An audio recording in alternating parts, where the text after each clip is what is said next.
बिस्मिल्लाहिर्रहमानिर्रहीम। अस्सलाम वालेकुम 3 क्लास।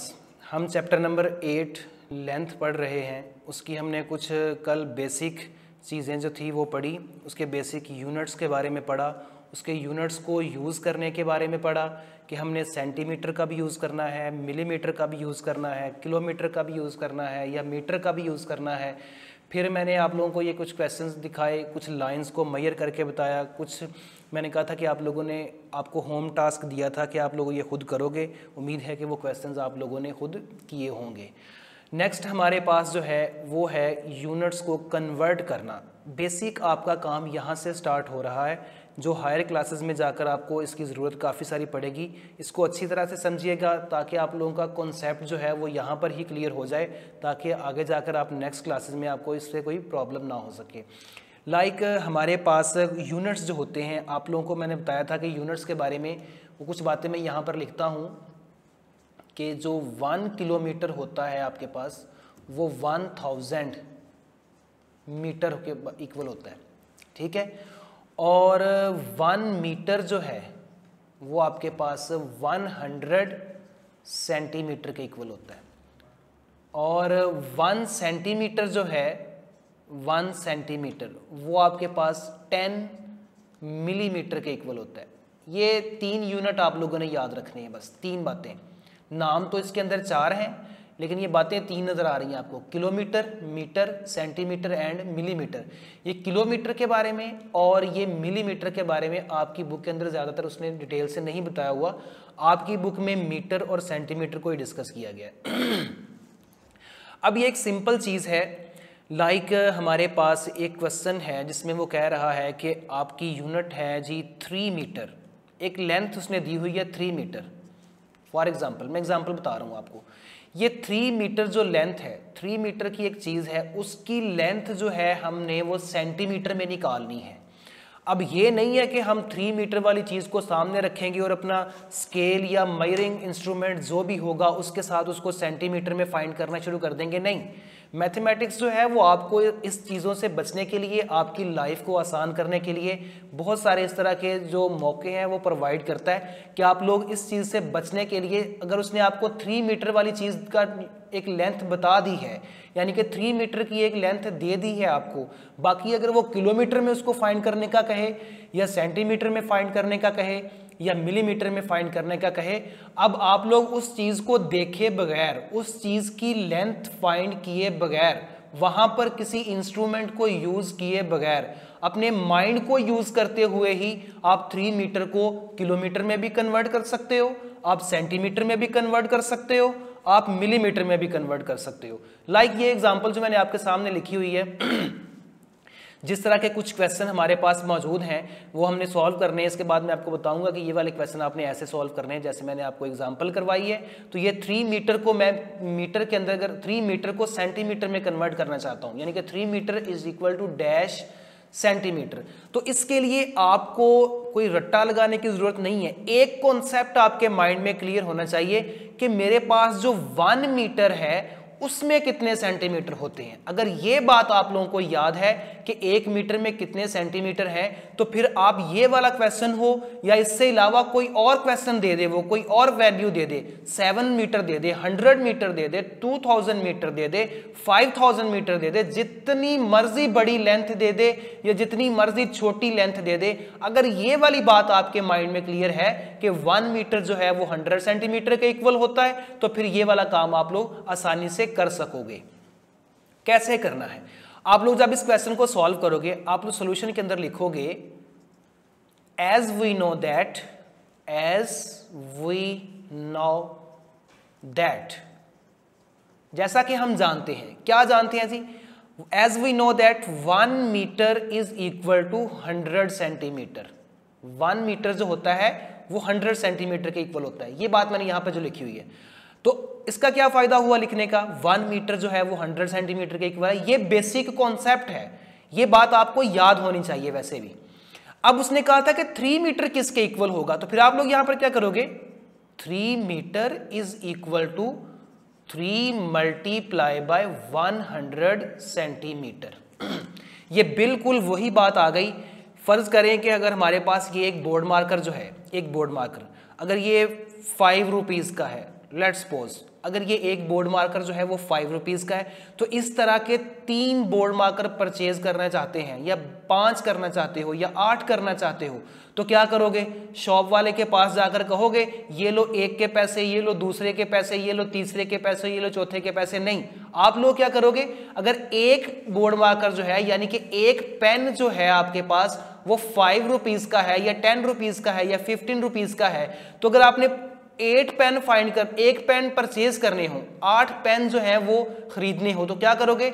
8 × 5, तो आंसर डायरेक्ट लिख दोगे 40, यानी कि 40 रुपीज़ आप शॉपकीपर को दोगे और अपने जो 8 पेन्स हैं वो उठा के ले आओगे, ना कि ये वाला काम करोगे कि ये लो पहले एक पेन के 5, फिर दूसरा दे दो उसके ले लो 5, फिर तीसरा दे दो उसके ले लो 5। ऐसा नहीं करोगे। आपने क्या किया? मैथमेटिक्स ने क्या किया आपको कि 8 को 5 से मल्टीप्लाई किया और आंसर निकाल दिया 40। टोटल 40 रुपीज़ आपने दिए और 8 पेन्स अपने जो पकड़े वो लेकर आप लोग घर आ गए। बिल्कुल ऐसे ही अगर 3 मीटर फाइंड करना चाहते हो सेंटीमीटर के अंदर, तो 1 मीटर की वैल्यू उसने 100 सेंटीमीटर दी हुई है, तो 3 मीटर को क्या करोगे? 3 × 100। अगर 6 की कहेगा तो ये सिर्फ तब कर रहा हूं जब मीटर से सेंटीमीटर में जाना है। ये बात बड़ी इंपॉर्टेंट है। अगर आप गौर करो तो मीटर से सेंटीमीटर में, मीटर टू सेंटीमीटर, ये एक ऐसी चीज है जो कि बड़े यूनिट से छोटे में जा रही है। मीटर बड़ा है, सेंटीमीटर छोटा है, यानी कि बड़ी वैल्यू से छोटी वैल्यू में जाना है, बड़े यूनिट से छोटे यूनिट में जाना है। जब भी बड़े से छोटे में जाओगे तो आप लोगों ने यह बात भी याद रखनी है कि मल्टीप्लाई ही करवाना है। 3 को 100 से मल्टीप्लाई करवा दिया, 10 मीटर कहेगा तो 10 को 100 से करवा देंगे, 15 कहेगा तो 15 को 100 से करवा देंगे, 9 कहेगा तो 9 को 100 से करवा देंगे। तो इसका आंसर क्या आ जाएगा?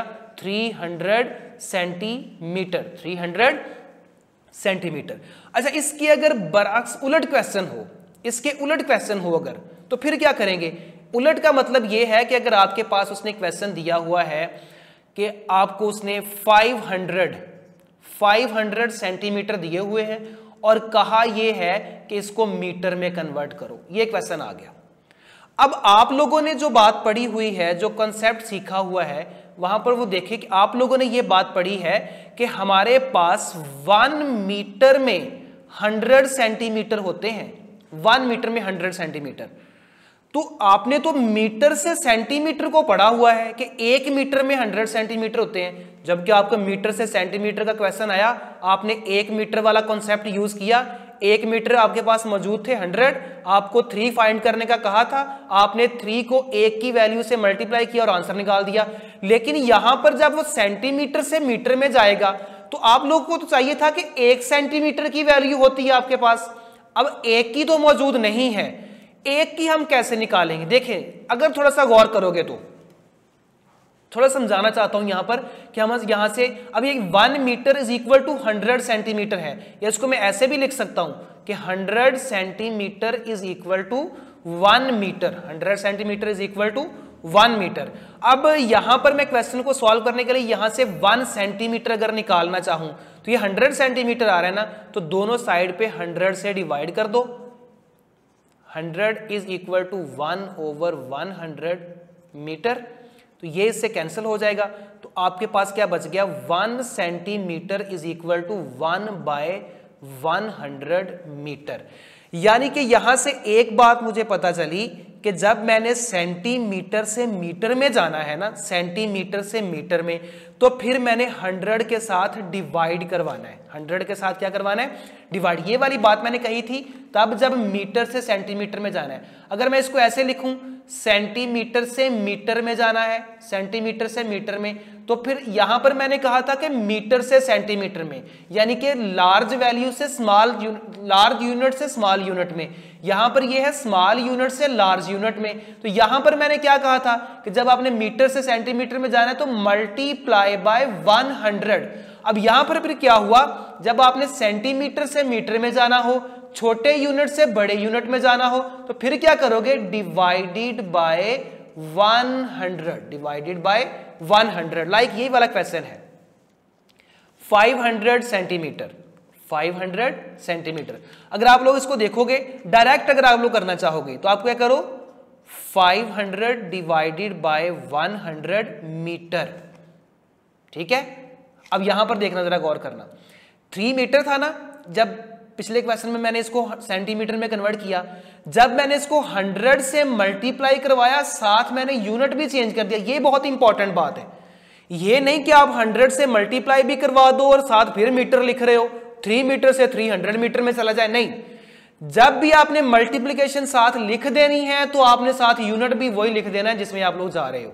ऐसे ही यहां पर जब मीटर से आपने सेंटीमीटर से मीटर में जाने के लिए डिवाइड करवाने के लिए लिख दिया है, साथ ही इसका यूनिट चेंज कर लो। तो ये डिवाइड करवा के देख लो, वैसे जैसे आप लोग डिवीजन करवाते हो वैसे, या इसका सिंपल तरीका ये है कि 1 0 से 1 0 कैंसिल, 1 0 से 1 0 cancel is equal to 5 metre. तो आपके पास आंसर क्या निकल आएगा, 5 मीटर। उम्मीद है कि ये क्वेश्चन आप लोग समझे होंगे। ये 2 तरह के क्वेश्चन आपकी बुक के अंदर उसने दिए हुए हैं, जिसको उसने क्वेश्चन काफ़ी सारे हैं। बेसिक कॉन्सेप्ट जो है, बेसिक इसका मेथड जो है वो मैंने आपको समझा दिया है कि आपने ऐसे करना है। ये आपके पेज नंबर 78 के ऊपर क्वेश्चन दिए हुए उसने, मीटर से सेंटीमीटर में जाना है। सिंपल, जस्ट आपने जिस तरह मैंने पहले वाला क्वेश्चन किया था वैसे ही ये सारे के सारे क्वेश्चन ये ऐसे हल होंगे जैसा कि ये वाला क्वेश्चन किया हुआ यहाँ पर ऐसे। ये आप लोग देखिएगा गौर से, इसको सारे के सारे क्वेश्चन कीजिएगा। ऐसे ही पेज नंबर 79 के ऊपर क्वेश्चन नंबर 2 दिया हुआ है, वो सारे का सारा आपको सेंटीमीटर से मीटर में कन्वर्ट करना है। जस्ट आपने क्या करना है, इसको डिवाइड करवाते जाओ और इसको सॉल्व करते जाओ। अगला हमारा जो टॉपिक है वो बिल्कुल आसान है, कोई मुश्किल नहीं है। 6 मीटर 50 सेंटीमीटर, वो कहता है कि इसको सेंटीमीटर में कन्वर्ट करो। सिंपल से, ये तो ऑलरेडी सेंटीमीटर ही है, 50 जो है ये तो सेंटीमीटर में मौजूद है ऑलरेडी। मीटर को सेंटीमीटर में कन्वर्ट करो, 6 metre is equal to 600 centimetre. किस मेथड से, ये वाले मेथड से, ये वाले जो आपने ये वाले क्वेश्चन करने हैं बिल्कुल वैसे ही। इस मेथड से आपने क्या किया, मीटर को सेंटीमीटर में कन्वर्ट कर लिया। जब वो भी सेंटीमीटर हो जाएगा, वो भी सेंटीमीटर हो जाएगा, दोनों को ऐड करके जस्ट आंसर लिख दो, बस इतना ही काम है। जिस तरह ये है 900 सेंटीमीटर इज इक्वल टू, अब गौर करना जरा, इसको मैं लिख सकता हूं 900 सेंटीमीटर प्लस 11 सेंटीमीटर। इसको थोड़ा सा एक्सपैंड करके लिख लिया। अब ये सेंटीमीटर से मीटर में पूछ रहा है, सेंटीमीटर से मीटर में जाने के लिए 100 से जब डिवाइड करवाओगे तो 9 मीटर, तो ये 11 सेंटीमीटर रहेगा। ठीक है, तो इसका आंसर आपका कंप्लीट हो गया। उम्मीद है कि ये क्वेश्चन भी आप लोग समझ गए होंगे। ये सारे के सारे क्वेश्चन आप लोगों ने खुद करने हैं। अगर किसी बच्चे को किसी क्वेश्चन में प्रॉब्लम हुई, ये वाले जो चीज़ें हैं ना, ये वाली चीज़ें, क्वेश्चन नंबर 3 जो है पेज नंबर 79 के ऊपर, ये आप लोग इसको रट्टा ना लगाइएगा। रट्टा लगाए बगैर इसको कॉन्सेप्ट के साथ, जैसे मैंने आपको समझाया है, इस तरह अगर समझकर इसको क्वेश्चन को करोगे तो ये आपकी नेक्स्ट क्लासेस के लिए बहुत ही फायदेमंद होंगे। अगर आप इसको यहाँ पर ही रट्टा लगाना शुरू कर दोगे, आगे जाकर भी फिर रट्टा ही लगाओगे, आगे जाकर फिर रट्टा ही लगाओगे, तो रट्टे से कितनी देर गुजारा हो जाएगा आपका, ऐसे नहीं है। तो आप लोग इसका कंसेप्ट क्लियर कीजिएगा कि ये सेंटीमीटर से मीटर में कैसे जाते हैं या मीटर से सेंटीमीटर में कैसे जाते हैं। तो यहाँ पर ही इसको सीख लोगे तो फर्दर जहाँ जहाँ पर भी इसकी ज़रूरत पड़ी आपको, वहाँ पर आपके लिए ये आसान से आसान होते जाएंगे। अगर आप लोग यहाँ पर ही इससे जान छुड़वाओगे और रट्टा लगाने की कोशिश करोगे तो ये क्वेश्चन आगे जाकर भी आपके लिए प्रॉब्लम क्रिएट कर सकते हैं। तो ये क्वेश्चन सारे के सारे पेज नंबर 78, पेज नंबर 79 और अगले क्वेश्चन ये वाले जो हैं पेज नंबर 80, ये सिंपल से हैं। जस्ट आपने क्या करना है, इनको ऐड करना है। 5 + 4 9, 3 + 2 5, 2 + 3 1 3। तो ये क्या बन गया, 3 मीटर 59 सेंटीमीटर। अगर कोई क्वेश्चन ऐसा आता है जिसमें वैल्यू बढ़ जाती है, जिस तरह यही वाला है, 7 + 6 ये हमारे पास आ जाएगा 13 1 कैरी, 8 + 4 12 2 1 कैरी, 7 + 4 हमारे पास ये बन जाएगा 11 + 1 12। तो ये हमारे पास 12 मीटर और 23 सेंटीमीटर। ये ऐसे क्वेश्चन आप लोगों ने कर लेने हैं और ये माइनस करने वाला है, जस्ट आपने सब्ट्रैक्ट करना है इसको, कोई और नई चीज़ नहीं है। तो ये चैप्टर आपका कंप्लीट हो चुका है। अगर फिर भी किसी बच्चे को शुरू वाले लेक्चर में या सेकंड वाले लेक्चर में किसी बच्चे को कोई प्रॉब्लम हुई तो वो लाजमी हमारे साथ शेयर कीजिएगा, तो आपकी जो असेसमेंट है उसमें जो आपका पेपर है वो बहुत अच्छे से अच्छा हो सके। ओके, अल्लाह हाफिज़।